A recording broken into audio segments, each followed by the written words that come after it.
Everyone, welcome to Nursing Chronicles YouTube channel. आज की इस वीडियो में हम अपकमिंग आरआरबी नर्सिंग सुपरिटेंडेंट के लिए मल्टीपल चॉइस क्वेश्चन को सॉल्व करेंगे। आज की सीरीज का फर्स्ट क्वेश्चन होगा हमारा, what is the ideal dose of albendazole for deworming in adolescence. आपको पता होगा डिवॉर्मिंग के लिए हम एल्बेंडाजोल जो होता है उससे देते हैं। अब हमें पूछा गया कि एडोलसेंट के अंदर इसका आइडियल डोज कितना होता है। Option A 200 mg, option B 400 mg, option C 600 mg, option D 800 mg। Right answer होगा हमारा यहाँ पर ऑप्शन बी 400 mg। चलिए इसका रेशनल हम देख लेते हैं। According to the national deworming day NDD programme के तहत और डब्ल्यूएचओ की गाइडलाइन के अकॉर्डिंग जो हमारा एल्बेंडाजोल का डोज होता है वो चिल्ड्रंस जो कि 1 to 2 ईयर एज के बीच में है उनका होता है 200 mg। क्योंकि हमें पूछा गया था एडोलसेंट, तो चिल्ड्रन जो कि 2 साल से ज्यादा या फिर एडोलसेंट कैटेगरी के अंदर आते हैं उन्हें सिंगल डोज दी जाती है और वो भी होती है 400 mg की। इसीलिए हमारा क्वेश्चन के अंदर 400 mg option B right answer था। Next question is, a nurse is reviewing the ECG of a patient with hypermagnesemia. हाइपरमैग्नेशिमिया वाला पेशेंट है, उसका ECG का रिव्यू करते हुए क्या ECG फाइंडिंग होगी जो कि हम हाइपरमैग्नेशिमिया वाले केस के अंदर एक्सपेक्ट करेंगे। Option A myocardial infarction, option B prolonged PR interval, option C ventricular arrhythmia, option D ST segment elevation. Right answer रहेगा हमारा यहाँ पर option B prolonged PR interval. चलिए अब हम यहाँ पर इसका रेशनल देख लेते हैं। हाइपरमैग्नेशिमिया जो होता है वो क्या करता है, कार्डियक कंडक्शन को स्लो करता है। इसीलिए हमें यहाँ पर ECG चेंजेस के अंदर कुछ चीजें देखने को मिलती हैं, वो रहेंगी हमारी प्रोलॉन्ग्ड PR इंटरवल देखने को मिलेगा जो कि हमें ऑप्शन के अंदर भी दिया गया था। QRS कॉम्प्लेक्स जो होता है वो वाइडेंड देखने को मिलेगा। QT इंटरवल होगा, ब्रेडिकार्डिया होगा या फिर कंप्लीट हार्ट ब्लॉक भी हो सकता है सीवियर केसेस के अंदर। तो आपको ये सारी चीजें याद रखनी है। हाइपरमैग्नेशिमिया के केस के अंदर ये हमें ECG फाइंडिंग्स के अंदर चेंजेस देखने को मिलेंगे। नेक्स्ट क्वेश्चन है, just before A cardiac arrest which ECG abnormality is commonly seen. यहाँ पर हमें पूछा गया है कि कार्डियक अरेस्ट के लिए ECG एब्नॉर्मलिटी हमें कौन सी कॉमनली देखने को मिलती है। Option A ventricular tachycardia, option B atrial fibrillation, option C dysrhythmia, option D irregular dysrhythmia. Right answer होगा हमारा यहाँ पर ऑप्शन ए वेंट्रिकुलर टैकिकार्डिया। जब भी कार्डियक अरेस्ट होता है तो उससे जस्ट पहले हमें ECG एब्नॉर्मलिटी कॉमनली कौन सी देखने को मिलती है यह पूछा गया था। तो हमें यहाँ पर दो चीजें देखने को मिलती है। एक होता है पल्सलेस वेंट्रिकुलर टैकिकार्डिया हो सकता है या फिर वेंट्रिकुलर फिब्रिलेशन होता है। यह दोनों ही मोस्ट कॉमन शॉकेबल रिदम होती है जो कि लीड करती है कार्डियक अरेस्ट को। नेक्स्ट क्वेश्चन है हमारा, how many ampoules of adrenaline 1:1000 are included in the ANM anaphylaxis kit. ANM anaphylaxis kit जो होता है उसके अंदर एड्रेनालिन 1:1000 वाले कितने एम्पल्स होने चाहिए। Option A 1, option B 2, option 3, option D 4। Right answer होगा हमारा यहाँ पर ऑप्शन सी 3। चलिए इसका रेशनल हम देख लेते हैं। According to government of India and ANM anaphylaxis kit की जो गाइडलाइन होती है उसके अकॉर्डिंग जो किट होता है उसके अंदर 3 एम्पल्स होने चाहिए एड्रेनालिन के 1:1000 वाले। अब बात आती है कि एड्रेनालिन को एनाफाइलेक्सिस किट के अंदर रखना क्यों होता है, for the emergency management of anaphylaxis.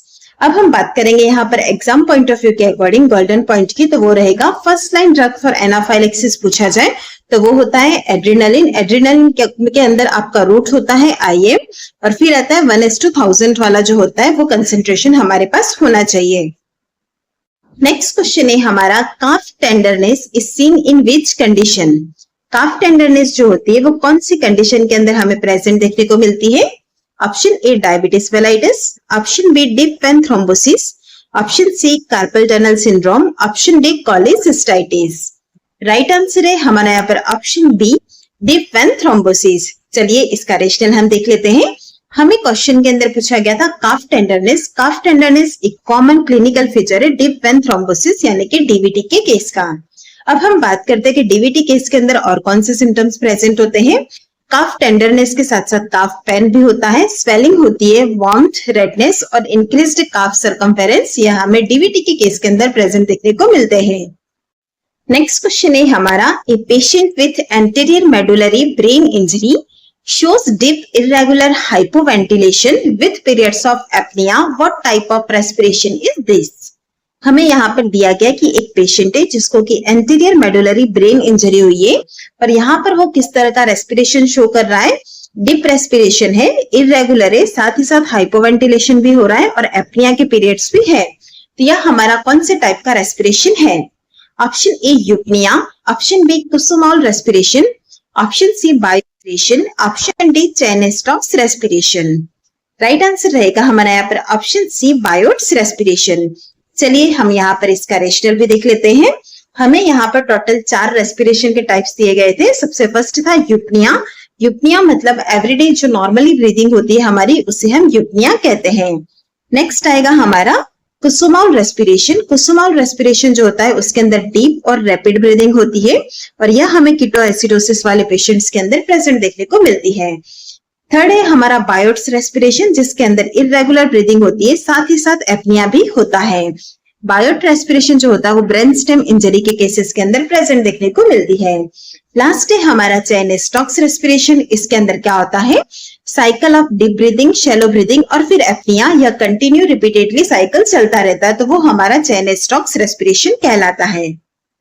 Next question है हमारा which structure mainly determine the gram staining reaction. कौन सा ऐसा स्ट्रक्चर है जिससे कि हम डिटरमाइन कर सकते हैं ग्राम स्टेनिंग रिएक्शन को? Option A capsule, option B flagella, option C cell wall, option D ribosome. Right answer होगा हमारा यहाँ पर ऑप्शन सी सेल वॉल। चलिए हम यहाँ पर इसका रेशनल भी देख लेते हैं। The thickness of the peptidoglycan layer in the cell wall determines whether bacteria are gram positive और gram negative। बैक्टीरिया जो होते हैं वो हमारे ग्राम पॉजिटिव होते हैं या फिर ग्राम नेगेटिव होते हैं, और इसे डिटरमाइन कौन करता है? The thickness of peptidoglycan layer in the cell wall जो होती है वो इस चीज को डिटरमाइन करती है।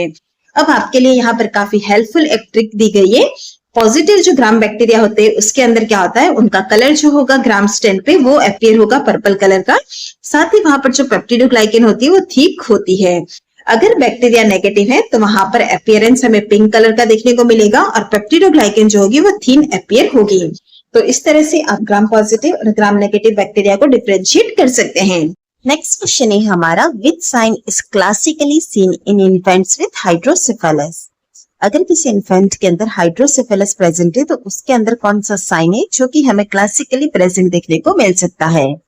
Option A battle sign, option B dragon eyes, option C setting sun sign, option D Kernig sign.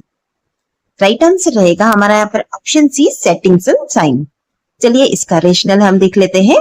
Setting sun sign जो होता है वो कहाँ पर प्रेजेंट देखने को मिलता है आपको? हाइड्रोसेफेलस वाली कंडीशन के अंदर। इसके अंदर क्या होता है? आइज डेविएट हो जाती है डाउनवर्ड्स की तरफ, साथ ही साथ जो स्क्लेरा है वो भी हमें विज को मिलेगा अबव द आइरिस। और ऐसा क्यों होता है? Due to the pressure on the mid brain.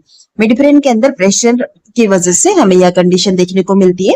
आप यहाँ पर सेटिंग सन आइज का इमेज भी रेफर कर सकते हैं, आपको एम्स के एग्जाम के लिए यह हेल्पफुल रहेगा। बात करते हैं हम दूसरे ऑप्शंस की। बेटल साइन जो होता है वो प्रेजेंट देखने को मिलता है हमें बेसिलर स्कल फ्रैक्चर वाली कंडीशन के अंदर, साथ ही साथ रैकून आइज भी बेसिलर स्कल फ्रैक्चर के अंदर देखने को मिलती है। सेटिंग सन जो कि हमारा राइट आंसर है हाइड्रोसेफेलस के अंदर प्रेजेंट देखने को मिलता है, और कर्निक साइन जो होता है वो हमें मेनिंजाइटिस की कंडीशन के अंदर प्रेजेंट देखने को मिलता है। नेक्स्ट क्वेश्चन है हमारा विच nursing intervention is most important after VP shunt surgery. VP shunt यानी कि वेंट्रिकुलोपेरिटोनियल शंट की सर्जरी के बाद में कौन सा इंपॉर्टेंट नर्सिंग इंटरवेंशन होगा? Option A encourage Trendelenburg position, option B monitor neurological status and signs of increased ICP, option C restrict all oral fluids permanently, option D massage the shunt tubing frequently. Right answer है हमारा यहाँ पर option B monitor neurological status and signs of increased ICP. जब भी VP shunt का surgery होता है तो वहां पर हमारा नर्सिंग इंटरवेंशन इंपॉर्टेंट रहता है कि हम न्यूरोलॉजिकल स्टेटस को मॉनिटर करें, साथ ही साथ आईसीपी इंक्रीज के जो साइन है उन्हें भी मॉनिटर करें। इन दोनों चीजों को मॉनिटर करने का रीजन यह है कि इन दोनों चीजों से हम आइडेंटिफाई कर सकते हैं कि अगर वीपी शंट माल फंक्शन है या फिर कोई इन्फेक्शन है तो हम अर्ली स्टेज के अंदर इस चीज को आइडेंटिफाई कर सकते हैं। इसलिए राइट आंसर रहेगा हमारा यहाँ पर ऑप्शन बी। नेक्स्ट क्वेश्चन है हमारा a newborn has a heart rate of 110 per minute. What score is given for pulse?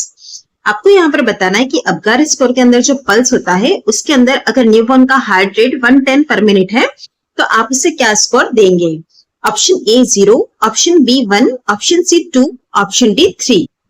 Right answer है हमारा यहाँ पर ऑप्शन सी 2। चलिए इसका रेशनल भी हम देख लेते हैं। अकॉर्डिंग टू अबगार स्कोर, अगर हार्ट बीट नहीं है तो वहां पर आप 0 स्कोर देंगे, अगर लेस देन 100 पर मिनट है तो वहां पर आप 1 नंबर देंगे, और मोर देन 100 पर मिनट है तो 2 स्कोर देंगे। जैसा कि आपने क्वेश्चन के अंदर देखा था कि वहां पर हमें हार्ट बीट जो थी 110 पर मिनट दी गई थी, यानी कि हमारा स्कोर 2 रहेगा क्योंकि यहाँ पर मोर देन 100 पर मिनट है।